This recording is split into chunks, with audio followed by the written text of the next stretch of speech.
merong mga taong mahilig talaga mag-explore. Whether or not may partner sila. Yeah. And kasi yung mga tao, bakit nga ba sila mahilig mag-explore?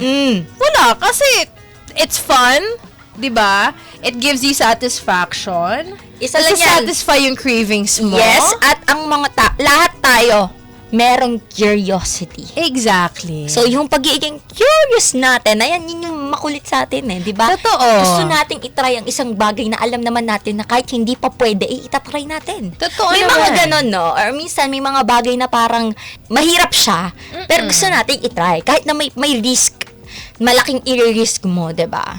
Taray, risk taker yun. Oo nga. Pero Diba? kasi alam mo, Cizia, naiintindihan ko rin naman na parang yung mga ganyang bagay, yung pag-explore, as long as ikaw at yung partner mo, game kasi doon, yun yung maganda. Diba? Parang, naiintindihan ko may mga ano pa dyan may mga conservative pa na dapat kung ano lang yung natural, andyan lang, correct. Dapat partner mo lang. Parang hindi acceptable yung magsolo or yung gumamit ng mga ibang device. Parang ano lang yan, for example, yung partner mo mas na-eengganyo manood noon kaysa gawin niya sa'yo. Mas nag-e-enjoy siya pag nanonood na lang siya.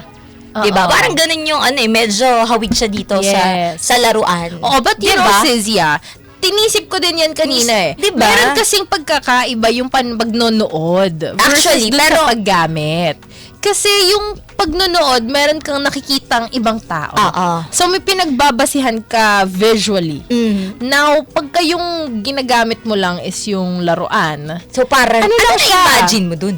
Di yung partner mo.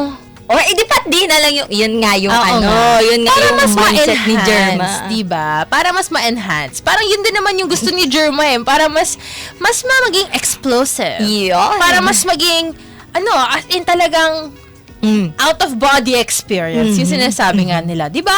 Kung meron naman kasing way na mas ma-enjoy nyo yan ng partner nyo or ma-enjoy mo yan as a person, why not go for it? Wala namang mali. Walang mali.